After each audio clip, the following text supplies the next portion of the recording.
Hi, this is Kim with Mom's Creative Moments. Welcome back to my channel.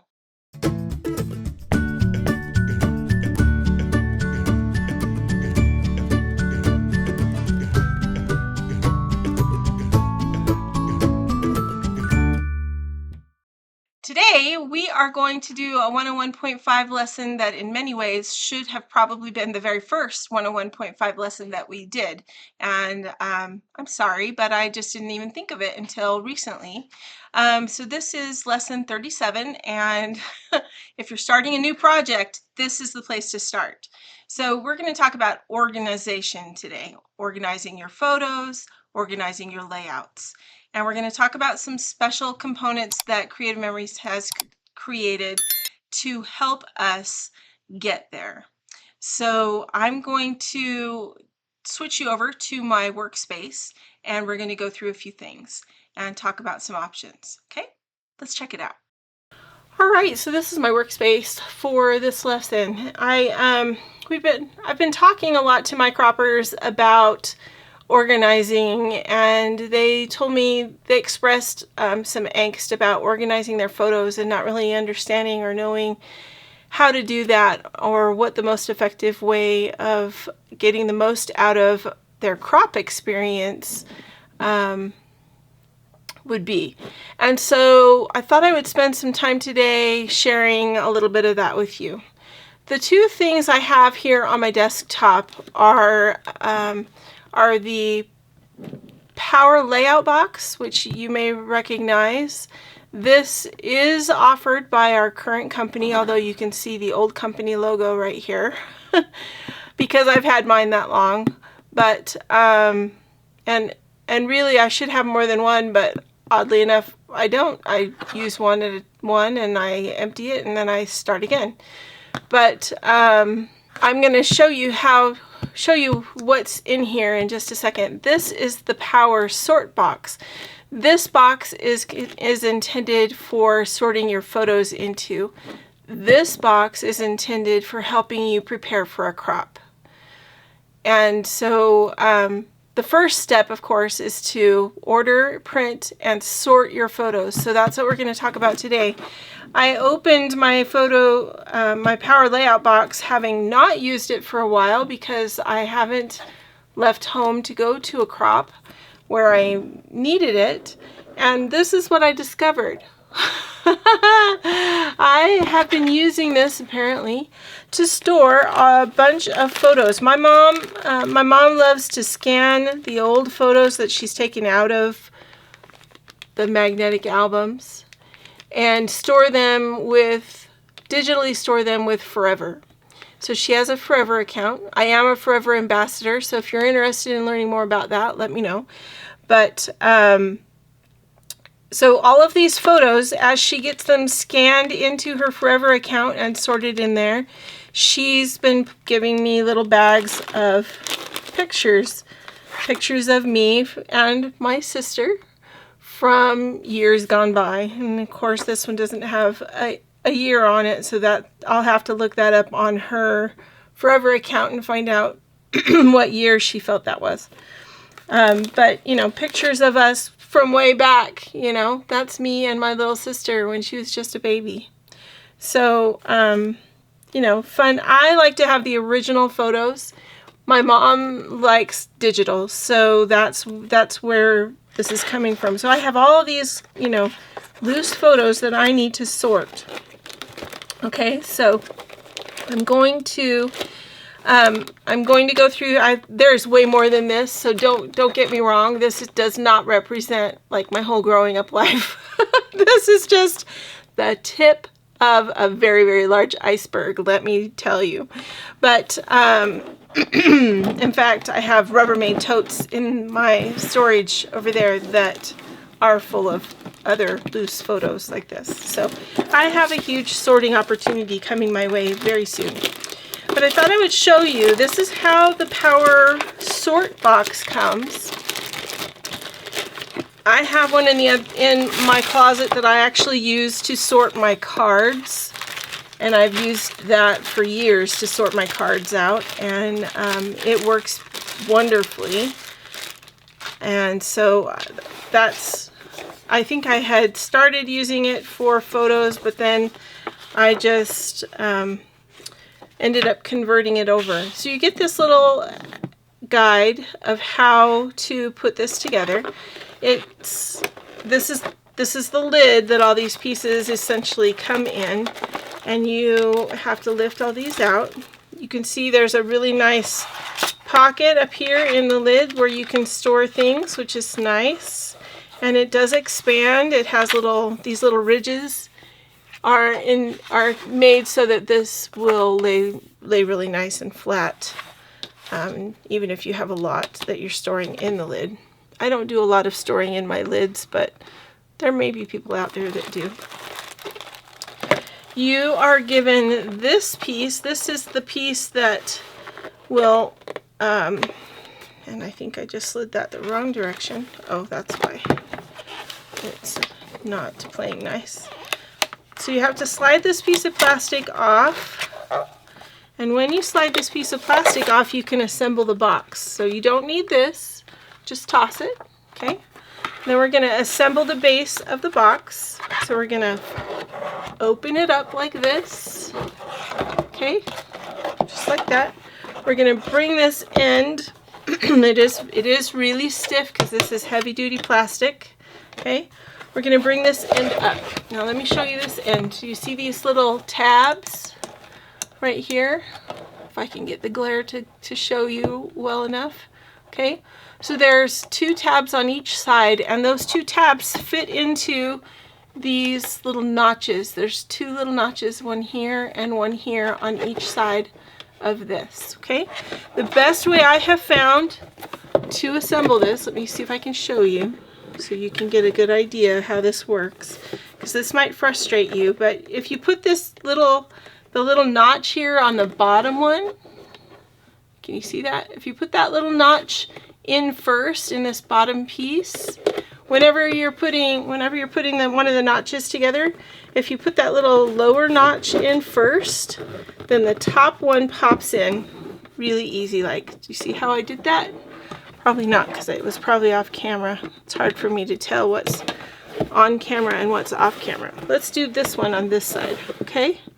So we're going to take it and we're going to put this base. Sorry, I need to get this part inside. We're going to stick that lower notch in and then pop the top one in. So the lower notch and then the top notch. And my ones on this side popped out, so bear with me a second. Let's get that lower one back in. There we go. Then the top one, remember the bottom notch, just like that, and then the top notch. Okay? And then it will stay together. It does need a little bit of training, but the longer you use it and the more it is in this position, the more it will stay in this position. So you have 2 little buttons on each side. Those are to hold these elastic straps that are on the lid. Okay, so the lid goes on and these pull down and go around the button. But before we do that, we have things to assemble that we can fill up. So here's our box. We have a nice little window right here. We can slide a little note in to remind us what's packed in this box, which is lovely. We have dividers that can go in inside these separating boxes. Now, it comes with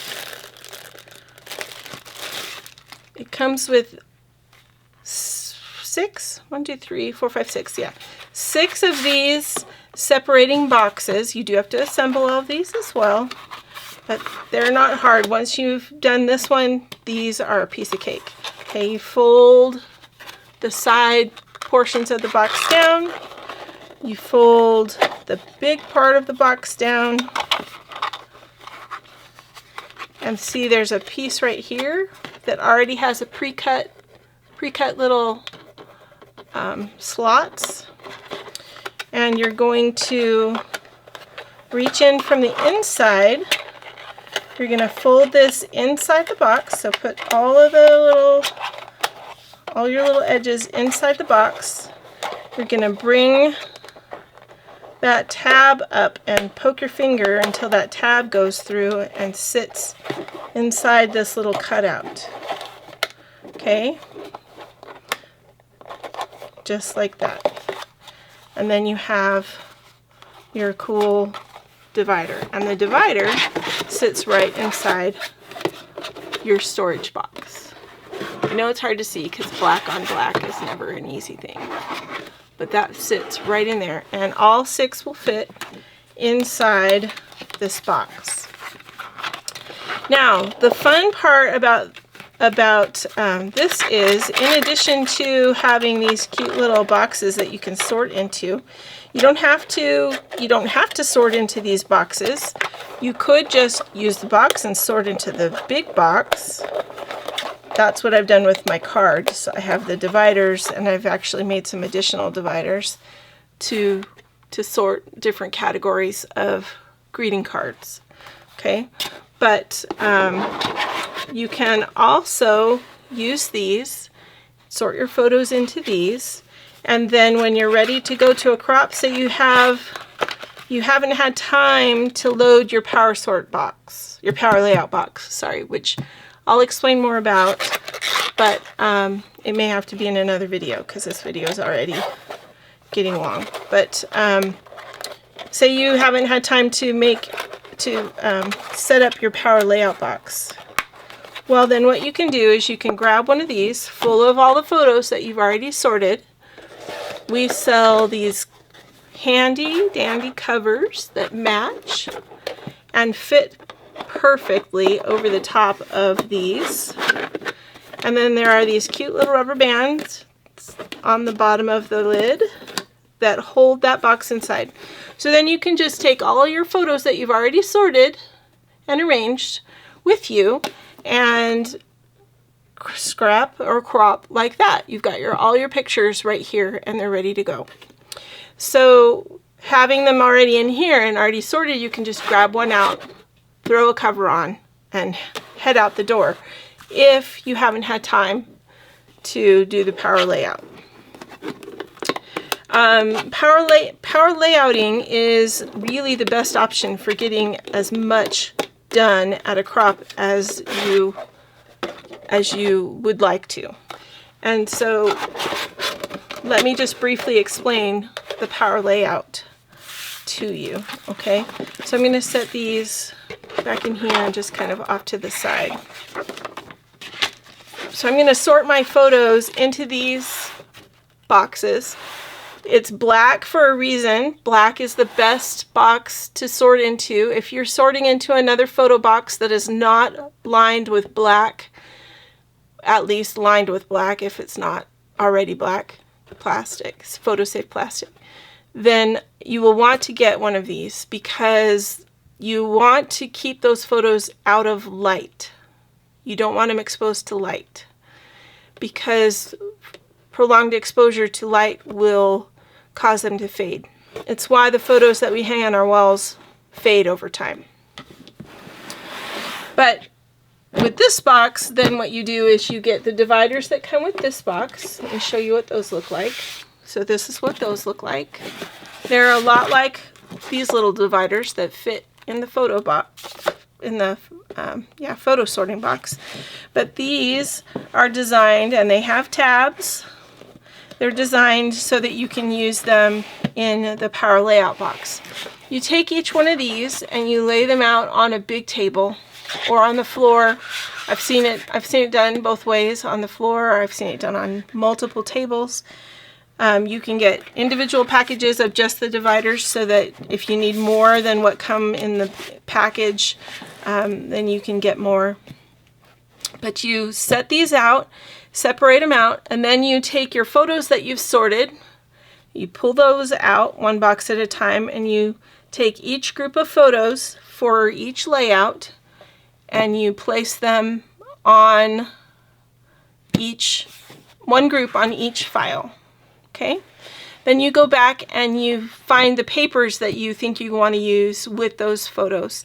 and you just put the 12 by 12 or whatever pieces of paper you want to use in the layout that match those photos or that go with those photos on top of their plastic divider. Okay? Then you go back and you can add mats, you can add laser borders, you can add embellishments if you want to, although I'm inclined to kind of wait till I'm done to add embellishments, but that's me. So you can add memorabilia that needs to go with those pictures. You can add all of the things, okay? If you know you have too many pictures to put on a 2-page spread or a 1-page spread, but you know you're going to need peekaboo pockets. Add your peekaboo pockets to the power layout set. If you know what layout you want to do and you have a printout of maybe a sketch that you want to follow, add that so it's already here. Okay. Then what you do after you've done that with all of your dividers, you come back and you stack them all in the order that you want to do them in for your album, and you place them inside this box. And then you take this box with all of your pre-planned layouts with you to the crop, and you sit down and you just bing, bang, boom, run through and assemble all of those layouts because you've done all the thinking ahead of time. And so you don't have to sit there and wonder, what kind of paper should I use with this? I don't know. You know, if you're not sure about cardstock, bring a bunch with you. You can add it later, or you can add it to each of the dividers as you separate things. You can add the cardstock you want to use to mat your photos. You can add the cardstock you want to use to maybe do some punching. I always recommend to my ladies that they also add a little 3x3 post-it note and stick it directly to the divider, and then that way they can make some notes. If, as they're sorting their photos, they have an idea of something that they want to try to do in their layout, they can jot it down on that post-it note, and then they know, or they can be reminded of it when they get to that section. I find that comes in very handy for me. All right, and so this is a really fun system. Power sort, power layout. And if you have the folders, the power layout folders, then you can conceivably just bring your power layout folder with all of the portions of a collection in it along with this and go ahead and get lots done. But if you don't have that, then these two are really essential for keeping organized and getting a lot of work done. I also find that they work really well for sorting photos. The fact that these can be moved around makes it super easy to reorganize things. So if you discover a bunch of photos that you didn't realize that you had, and say they need to go, you know, in the middle right here, that's not a big deal because you can just add them and stick them in there and reorganize, you know. So it's very, very simple, very, very easy. I should also mention that there is a button on the outside of this box right here, and then an elastic that you can use to keep this closed. This elastic, after many, many years of use, is very stretched out, but I can replace this. So if you need a new one of these, contact your advisor and ask her for a new one of these, because I obviously need to replace mine. I haven't played with this box for a bit, but sometimes I wrap it around twice, just like that, and that helps. But sometimes when I have this like really seriously full of stuff and I just stuck all of my dividers back in here, it's hard to keep it closed. So I just wanted to make sure you know you can get a new little elastic thingy for this. Okay? If you have any questions, please put them in the comments. I would love to help you figure out how to best use this system for your organizing, and so that you can get lots more done at your crops, and lots more done for the effort that you're putting into keeping your memories. Thanks so much for joining me today. Until next time, I hope you have many more creative moments. Make it a great day.